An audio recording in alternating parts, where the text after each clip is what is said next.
there's one thing I know better than anything else. It's that all of you, every single one of you, are gay. Literally all of you are gay. You're all extremely gay. Every last one of you. Gay, gay, gay, gay, gay, gay. All gay. You're all very, very gay. Now, if you are trying to make being gay more acceptable in a given society, the United States, for example, how do you do that? How do you make being gay more acceptable in society? Well, you do it the same way you make it unacceptable in society. You normalize being gay, or, in the alternative, you normalize being homophobic. Normalization, regardless of the intention, generally results in positive outcomes, because if you want people to be accepting of LGBT people, you have to normalize it. Simple as that. Now, it's no secret that I'm not exactly a big fan of capitalism. I'm not a particularly big fan of businesses, especially when they do the fake woke sort of like virtue signaling thing for money. But I can't deny that out of all the things I've got a problem with when it comes to capitalism, representation of LGBT people and normalization of their identities is not one of them, even if it can be a little bit problematic. That's right. I'm talking about the gay cookies, the gay Oreos. Basically, Oreos released a bunch of fucking things talking about how they're releasing rainbow Oreos, and you can basically orient them to be the different pride flags. Here we have the lesbian flag, I think. Yep, lesbian pride flag. Then we got the bi flag. Then we got the gay flag, and I think we got more. I think they got the trans flag down here. There it is. There's the trans flag. Then you have the pansexual flag. Then you have the... I think you can make a non-binary flag, right? You just need white, yellow... Yeah, you can make it. Yeah. Yeah, you can totally make a fucking non-binary flag. Anyway, like, on the surface, you would think there's nothing wrong with this. However, as we all know, and this should be very obvious, this is a very inconsequential, money-grubbing attempt to try to appeal to progressive people in order to make money. Yeah, Queerios. It is a corporation trying to make money. However, as much as I hate capitalism and corporations are evil, and there is plenty to complain about, it being in the financial best interest to help normalize LGBT identities is not one of the things we should complain about. Capitalism isn't going away anytime soon. We're stuck with it. What we should focus on stopping is...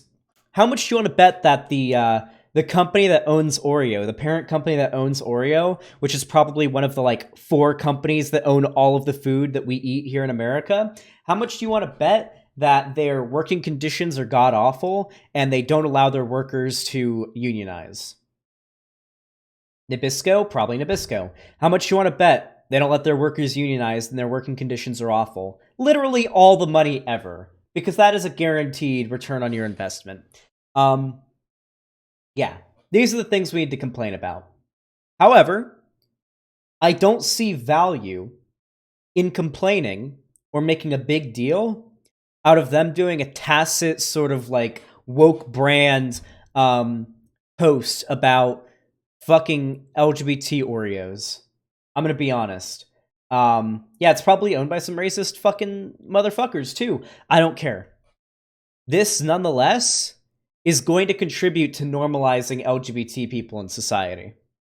No matter how ineffectual and simple and dumb it is, this will undoubtedly at least contribute to some degree. Because it's literally your food.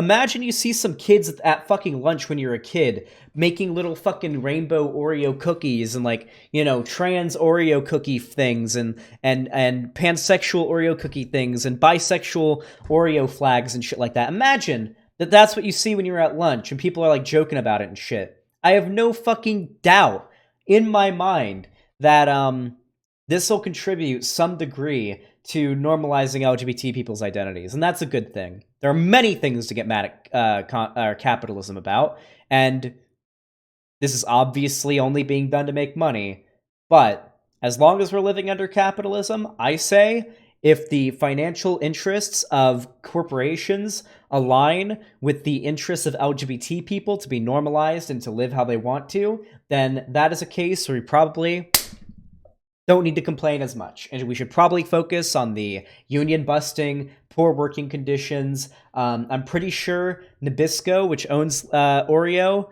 probably does some like weird shit in South America when it like with slavery or something. That's usually pretty common. There are plenty of things to focus on this company about and to complain about and focus on that aren't just like ringing all day about, oh, they don't actually mean it. They aren't being genuine with this Oreo cookie gay flag thing. Like, obviously they're not, but there is a lot more to complain about. There's a lot more to go after this company for.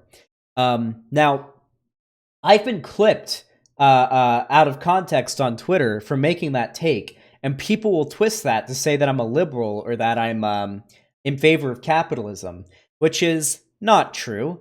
It is a simple acknowledgement as an intersectional leftist that I care both about liberating the working class and achieving communism, as well as liberating, under our current system, different minority groups such as people of color and LGBT people. And so, with that said, as long as we are forced, begrudgingly and against our will, to suffer under capitalism, I would suggest that we utilize capitalism until it can be destroyed to benefit minority groups as much as possible, which is what's happening here. At the end of the day, this only contributes to normalizing gay people, and it's far from the worst thing these corporations can do. I've already listed many of the bad things they can do. Those are the things that we need to focus on. Don't fucking make a big deal about this gay cookie shit. It's not that big a deal. Move on with your day. Recognize it probably helps. And get mad about them doing union busting and subjecting their workers to poor working conditions instead. That's all I gotta say.